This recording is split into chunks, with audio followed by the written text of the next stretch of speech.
Hello दोस्तों, स्वागत है आपका आज के एक नए वीडियो में जिसमें मैं लेके आया हूँ एलडी कॉलेज ऑफ इंजीनियरिंग की हॉस्टल की पूरी डिटेल। आज का वीडियो बहुत ही मजेदार होने वाला है, तो वीडियो को लास्ट तक जरूर से देखिए। अब वीडियो स्टार्ट करें उसमें मैं सबसे पहले आपको फीस के स्ट्रक्चर बता देना चाहता हूँ, ठीक है। पहले साल में आपको देना होगा 4200। सेकेंड ईयर के लिए है ये 1200। थर्ड और फोर्थ के लिए सेम है। तो यानी कि पहले साल में सिर्फ आपको 4200 पे करने हैं, बाकी के सालों के लिए आपको सॉरी फर्स्ट ईयर में 4200, बाकी के 3 सालों के लिए ओनली 1200, ठीक है।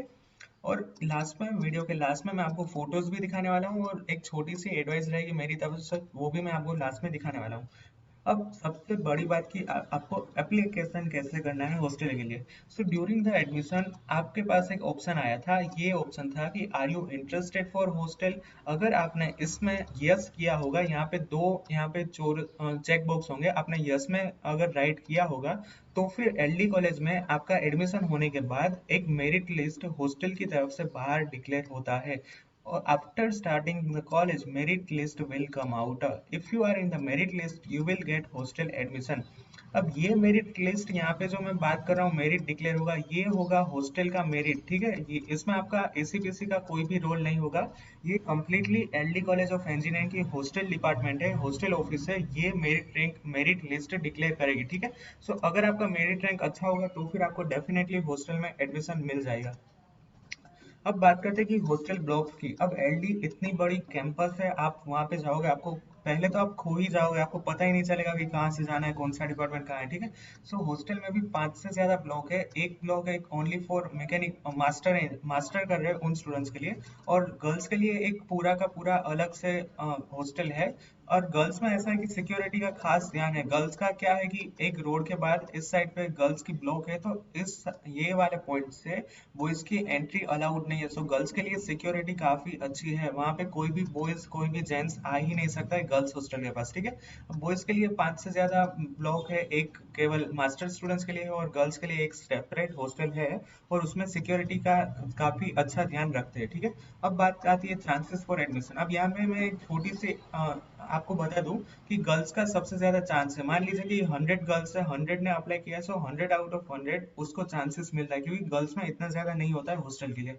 बॉयज में ऐसा है कि अगर आपका मेरिट रैंक अच्छा हो तो फिर आपके चांस बढ़ जाते हैं, आपका काफी हाई चांस है। अदरवाइज आपने मान लीजिए कि मैकेनिकल में इंजीनियरिंग में एडमिशन लिया और आपका मेरिट रैंक मान लीजिए 5000 6000 7000 जितना ऊपर है, तो फिर आपके चांसेस कम हो जाते हैं अगर आपका मेरिट रैंक ऊपर होता है। क्योंकि फर्स्ट प्रायोरिटी किसे मिलती है कि जो फिजिकल डिसेबल स्टूडेंट है, एससी एसटी कैटेगरी के स्टूडेंट्स है, इन लोगों को फर्स्ट प्रायोरिटी मिलती है। उसके बाद जो टॉप के मेरिट रैंकर है उसको चांस मिलता है हॉस्टल में एडमिशन लेने का। तो ये जैसे ही मेरिट रैंक डिक्लेयर होगा हॉस्टल का, वहां पे आपको पता चलेगा कि कहाँ से लेके कहाँ तक मेरिट गया है हॉस्टल एडमिशन के लिए। अब बात आती है खाने की। अब सबसे पहले मैंने आपको यहाँ पे दिखा दिया था कि ये जो हॉस्टल के फीस स्ट्रक्चर है, ये है हॉस्टल के 4 साल की फीस। बट इसमें सिर्फ आपके रहने का ही आता है, एकोमोडेशन का ही आता है, फूड का कोई इंक्लूड इसमें नहीं होता है। तो इसलिए मैंने यहाँ पे खाने का एक स्पेशल अलग से स्लाइड मेंशन किया है। Food cost is not include in fee. जैसे कि मैंने बताया कि आपकी जो फीस है उसमें आपका फूड का प्राइस इंक्लूड नहीं है। वहाँ पे एलडी में टोटल 4 मेस है कैंपस, और एक mess only for ME students के लिए है। और इसमें क्या है कि हर एक मेस के अंदर ब्रेकफास्ट लंच और डिनर बनता है। मान लीजिए कि 4 मेस है तो चारों की चारों में सेपरेट खाना बनता है। अब इसमें से ऐसा है कि ओनली मेस नंबर 1 एंड 3 में ब्रेकफास्ट लंच डिनर मिलता है, बाकी की जो 2 मेस है उसमें ब्रेकफास्ट नहीं मिलता है, उसमें सिर्फ लंच और डिनर ही मिलता है। अब you can take lunch and dinner from all the mess, but आपको ब्रेकफास्ट चाहिए तो आपको mess number 1 and mess number 3 में ही आपको ब्रेकफास्ट मिलेगा। There is also a separate canteen, Nescafe and tea post also in the campus, and we will talk about cost in next slide, ठीक है।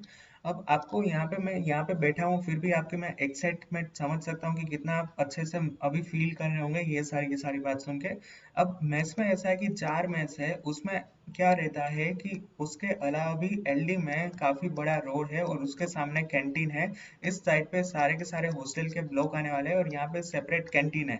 चारों की चारों मेस यहाँ पे हॉस्टल साइड में है और सामने एक सेपरेट कैंटीन है। अब मेस और कैंटीन सेपरेट है, वहाँ पे दोनों का मेनू अलग होता है, प्राइस अलग होता है। अब कैंटीन के अलावा कैंपस के अंदर एलडी कॉलेज ऑफ इंजीनियरिंग की कैंपस के अंदर नेस्कैफे की फैसिलिटीज है और टी पोस्ट की भी फैसिलिटीज है। और जैसे ही आप एलडी के मेन गेट से बाहर निकलेंगे आपको वहां पे पूरी की पूरी फूड स्ट्रीट दिख जाएंगी, यानी कि खाऊ गली जैसे गुजराती में बोलते हैं।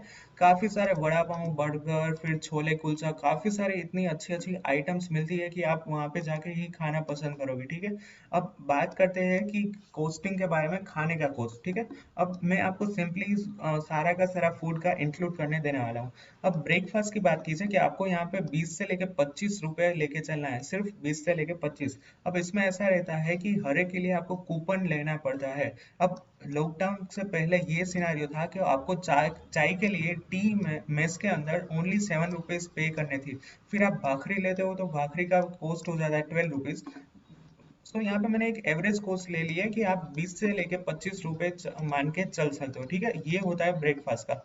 अब लंच और डिनर का ऐसा है कि 45 रुपीज आप उसमें 45 वाला कूपन लोगे तो आपको उसमें विदाउट बटर मिल्क आएगा, यानी कि 45 रुपीज में आपको छाछ मिलने वाली नहीं है और 50 में आपको छाछ मिल जाएगी। ठीक है, सो ये है लंच और डिनर दोनों का सेम प्राइस। अब डेली यू हैव टू पे। अब इसमें ऐसा है कि आपको हर रोज जाके हर रोज 50 रुपीज देके आपको कूपन लेना पड़ता है और उस कूपन को आप रिडीम कर सकते हो एक ही बार, उसके बाद वो कूपन कुछ काम का रहता नहीं है।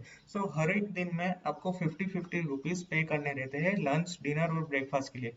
बट इफ यू कैन, वहाँ पे एक कूपन की सिस्टम ये है कि उसमें आप पूरे मंथ का आप एक साथ ले सकते हो। तो फिर आपको सारा का सारा पेमेंट एक साथ करना रहता है, हर रोज कूपन लेने की जरूरत नहीं है। सो फिर उसमें फर्क कुछ नहीं पड़ता कि सिर्फ 5 रुपए का ही फर्क पड़ेगा, इतना ज्यादा फर्क नहीं पड़ेगा। सो मैं ऐसा सजेस्ट करूंगा कि आप हर रोज कूपन लो, ना कि 30 दिनों का एक साथ कूपन। अब हर रोज कूपन लोगे तो क्या होगा कि मान लीजिए कि आपको वीकेंड में कहीं बाहर खाना हो, अच्छी सी होटल में जाके खाना हो, तो फिर आप वहां पे जाके खा सकते हो। अब आपके पास पूरा महीना का कूपन आ गया तो वो रुपए भी आपको वेस्ट हो जाएंगे, आप होटल में जाके खाना खाओगे तो वहां पे भी पैसे देने पड़ेंगे। तो मेरा ऐसा सजेशन है कि इतना ज्यादा कुछ फर्क नहीं पड़ता है पूरे मंथ का कूपन लेने में। तो फिर आप हर रोज जाके हर रोज पे करो, वो अच्छा रहेगा। अब कोस्टिंग करते हैं। ठीक है, कि मान लीजिए कि आपके ब्रेकफास्ट में हो गए ज्यादा से ज्यादा 25, आपके लंच में हो गए 50, आपके डिनर में हो गए 50। अब यहाँ पे इसका ग्रांड टोटल मुझे पता है 125 होगा। आप कोई ये कमेंट में मत डालना कि सर आपको मैथ्स नहीं आता है, 130 लिखा है।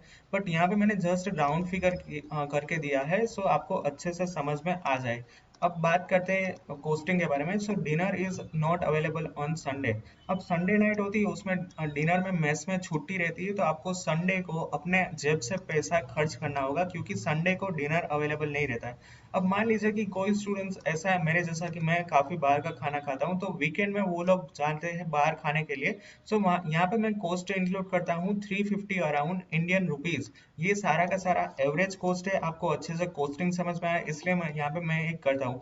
अब स्विगी जोमेटो का आप मान लीजिए कि 400 रुपीज जितना खर्चा करते हो एक महीने के अंदर, और ये आपके ऊपर डिपेंड करता है। अब यहाँ पे काफी स्टूडेंट्स को ये सवाल आएगा कि सर आप हर एक वीडियो में स्विगी जोमेटो को क्यों इंक्लूड करते हो। सो इसका एक सिंपल आंसर है कि आप जैसे ही इंजीनियरिंग में आओगे, हॉस्टल में आओगे, आपको पता चलेगा कि स्विगी और जोमेटो की इंपोर्टेंस क्या है। हर 2 दिन के बाद आप कहोगे कि जय भवानी से वड़ा पाव मंगाना है, फिर यहाँ का छोले कुलचा खाना है, यहाँ से पिज्जा मंगवाते हैं, मैकडोनल्ड्स में से बर्गर आएगा। ये बेसिकली होगा ही होगा, भले ही आप ऐसा करो कि नहीं मैं कुछ मंगाने वाला नहीं है, बट ये आपके पास बाय डिफॉल्ट हो जाएगा।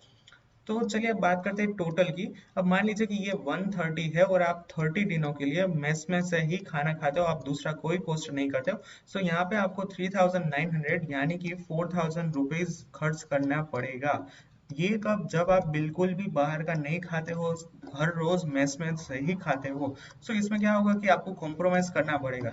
बट काफी स्टूडेंट मेरे जैसे होते हैं जो काफी अच्छे से अपनी लाइफ एंजॉय करते हैं हॉस्टल की। सो यहाँ पे मैं इंक्लूड करके चलता हूँ 3500 रुपीज जितना मैं मेस एलडी की मैं से वहां से खाऊंगा 500 जितना मैं पूरे महीने में बाहर का खाना खाऊंगा होटल रेस्टोरेंट में जाके, और 500 रुपीज का मैं स्विगी और जोमेटो से ऑर्डर करूंगा। सो यहाँ पे आपको ज्यादा से ज्यादा 4500 रुपीज लेके चलना है एक महीने का कॉस्ट। आप अच्छे से इसमें एंजॉयमेंट भी कर पाओगे, आपका मनपसंद खाना भी खा पाओगे, ठीक है। सो ये ज्यादा फर्क नहीं पड़ता है। अब ये आपके ऊपर डिपेंड है कि आप कितना सेविंग्स करते हो और आप कितना अच्छे से खाना खाते हो, ठीक है। सो आप एवरेज 4 से लेके 4.5 थाउजेंड लेके चल सकते हो एक महीने का कॉस्ट। सो जैसे कि मैंने बताया थी कि लास्ट में मैं एक एडवाइस देने वाला हूँ, वो एडवाइस ये है, do some compromise with your old hostel room. अब इसमें क्या है कि एलडी का एस्टेब्लिशमेंट हुआ था 1948 से। अब हॉस्टल इतनी पुराने है कि स्टार्टिंग में आप जाओगे तो आपको बिल्कुल भी बॉयज के लिए कमरे अच्छे नहीं लगेंगे, कहाँ पे वो प्लास्टर उखड़ा होगा, कहाँ पे साफ सफाई नहीं होगी, कहाँ पे वो धूल जमी होगी। बट यहाँ पे आपको कॉम्प्रोमाइज करना पड़ेगा। You will be shifted in new hostel but after some time. अभी एलडी के अंदर नई हॉस्टल ब्लॉक का कंस्ट्रक्शन चल रहा है, तो आपको वहां पे भी एडमिशन मिलेगा, बट थोड़े टाइम के बाद। उतने टाइम में आप हो सके तो कॉम्प्रोमाइज करना, because price are really low compare to the any other place. अब यहाँ पे कहीं भी आपने नहीं सुना होगा कि 1200 में एक साल का हॉस्टल का फीस है। आप जनरली देखोगे तो एक साल का हॉस्टल का फी रहता है 40,000 से लेकर 50,000 तक, ठीक है। सो यहाँ पे मेरी यही एडवाइस है कि अगर आपको हॉस्टल में एडमिशन मिलता है तो फिर आपके पैसे काफी बचने वाले हैं, आपके सेविंग्स काफी ज्यादा हो गए, तो फिर आप थोड़ा सा कॉम्प्रोमाइज करना सीखें और हॉस्टल में एडमिशन मिलता है तो फिर वहाँ पे ले लीजिए, ठीक है। And you have multiple option for food. अब हॉस्टल में क्या होगा कि आप 40 से लेकर 50,000 तक गए तो आप हर रोज वहाँ पे मेस और हॉस्टल की कैंटीन में ही खाओगे, तो यहाँ पे क्या रहता है कि आपके पास खाने का सबसे ज्यादा वेराइटी है, आपको जहाँ से भी खाना हो वहां से आप खा सकते हो। सो मेरी ये एडवाइस रही यही रहेगी कि आप कॉम्प्रोमाइज करना सीखें और हो सके तो एलडी की हॉस्टल में ही एडमिशन ले तो अच्छा रहेगा। अब मैंने हॉस्टल के अलावा भी हॉस्टल वर्सेस पीजी उसमें कितना कॉस्ट होता है, पीजी में रहता है तो फिर उसमें कितना कॉस्ट होगा, और per month cost for engineering students, ये सारे वीडियोस भी आगे चल के आने वाला है, सो वो वीडियोस भी जरूर से देख लेना। अब ये जो है ये एलडी कॉलेज ऑफ इंजीनियरिंग की नई हॉस्टल है, काफी अच्छे से इसका कंस्ट्रक्शन हुआ है, बट ये अभी स्टूडेंट्स के लिए अलॉट नहीं हुई है क्योंकि पेंडेमिक के चलते ये इसमें अलॉटमेंट नहीं हुआ है। और यहाँ पे ब्लॉक ई लिखा हुआ है। अब ये जो यहाँ पे है ना मेरे राइट हैंड साइड पे, ये जहाँ पे मैं चौरस मार्क किया है, ये सबसे लास्ट का हॉस्टल ब्लॉक है, ये है मेन एंट्री गेट। यहाँ पे आपको मेन रोड पड़ता है, नवरंगपुरा एरिया आता है, और यहाँ पे आता है गुलबाई टेकरा रोड, और यहाँ से हॉस्टल गेट से आपसे आपकी एंट्री होती है।